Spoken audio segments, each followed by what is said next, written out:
প্রথম প্রশ্ন দেখো, লাভ ক্ষতি থেকে সুন্দর একটা অঙ্ক যেটা প্রত্যেকটা পরীক্ষাতে আসবে। তো এটা তোমাদের আপকামিং ডাব্লিউপি কেপিপিএসসি যেই এক্সাম দিতে যাবে না কেন প্রত্যেকটা এক্সামেই একটা করে থাকবেই কিন্তু।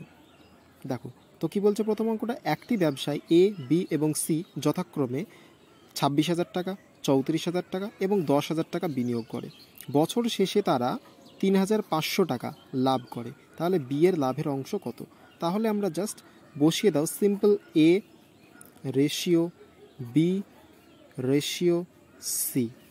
দেখো এ কত টাকা ইনভেস্ট করেছিল? 26,000 টাকা, বসিয়ে দাও 26,000, রেশিও দিয়ে দাও। বি কত ইনভেস্ট করেছিল? দেখো 34,000, বসিয়ে দাও, রেশিও বসিয়ে দাও। সি কত ইনভেস্ট করেছিল? দেখো 10,000 টাকা, বসিয়ে দাও। এবার দেখো এদের 3টে জিরো, এই 3টে জিরো, এই 3টে জিরো, দেখো কেটে গেল। 2 দিয়ে দেখো প্রত্যেকটাকে কাটা যাচ্ছে। 26কে কাটলে দেখো 13, 34কে কাটলে 2 দিয়ে দেখো 17, আর 10কে 2 দিয়ে কাটলে দেখো 5। তাহলে কত হয়ে গেল? এই 3টে যোগ করো, দেখো কত হয়ে গেল? 13 আর সাথে 20 আর 10-এ 30 আর 5-এ দেখো টোটাল 35 হয়ে গেল। অর্থাৎ 35 টাকা তাদের লাভ্যাংশ কিন্তু অনুপাতের দিক থেকে। কিন্তু প্রশ্ন কি বলছে, তারা কি 35 টাকা লাভ্যাংশ পাচ্ছে? না, প্রশ্নে দেখো বলে দিয়েছে তারা 3500 টাকা লাভ্যাংশ পাচ্ছে। অর্থাৎ 35 নয় 3500। তাহলে 35-এর কত গুণ? জাস্ট দেখো 100 গুণ না, 35-এর সাথে 100 গুণ করো, তাহলে দেখো 3500 পেয়ে যাচ্ছ। তাহলে আমাদের কার লাভ্যাংশ চেয়েছে? বি এর লাভের অংশ কত? তাহলে জাস্ট আমরা এই যে 17 দেখছো, এই 17-র সাথে জাস্ট আমরা 100 গুণ করে দেবো। তাহলে 17-র সাথে 100 গুণ করে দিলে কত হয়ে যাবে? 1700 টাকা। আর এটাই আমাদের সঠিক উত্তর হয়ে যাবে। অর্থাৎ অপশন কোনটা? অপশন সি দেখো আমাদের সঠিক উত্তর হয়ে যাবে। পরবর্তী প্রশ্ন দেখো 2 নম্বর, লসাগু নির্ণয় করতে বলেছে। তো দেখতে পাচ্ছ তোমাদের এমনি সংখ্যার লসাগু করতে বললে তোমরা তো অনায়াসে করে দেবে, কিন্তু এখানে দেখো ভগ্নাংশের লসাগু। তো এটা লসাগু পূর্ণ সংখ্যার লসাগুর চেয়েও সহজ বের করা। তো দেখো কিভাবে ভগ্নাংশগুলো দেখো, প্রথমে কী কী রয়েছে? 5/2, 8/9 এবং 11/14। তাহলে এদের কি বের করতে বলেছে? লসাগু। তাহলে জাস্ট এদের ওপরে যে সংখ্যাগুলো থাকবে, ভগ্নাংশের ওপরের যে সংখ্যাগুলো থাকবে, অর্থাৎ 5, 8 এবং 11, এদের লসাগু করে দেবে প্রথম কাজ। তো দেখো এদের মধ্যে 1 ছাড়া কোনো সংখ্যা কমন রয়েছে কি? 5কে দেখো 5 আর 1 ছাড়া কাটা যাবে না। 11কে দেখো 1 আর 11 ছাড়া কাটা যাবে না। তাহলে যেহেতু যাচ্ছে না, এদের ভেতরে 1 ছাড়া কোনো সংখ্যা যেহেতু কমন নেই, তাহলে এদের গুণফলটাই হয়ে যাবে এদের লসাগু। এবার বলবে 8কে তো যাচ্ছে, 8কে গিয়েও কোনো লাভ নেই, কারণ লসাগু মানে যখন আমরা উৎপাদকে বিশ্লেষণ করতে যাব তখন আমাদের দুটো সংখ্যাকে ভাগ যেতে হবে, তবেই আমরা দিতে পারবো সেই সংখ্যাটা দিয়ে। তাহলে দেখো এদের যদি আমরা লসাগু ডাইরেক্ট এদের গুণফল হয়ে যাবে, অর্থাৎ 5 গুণ 8 গুণ 11।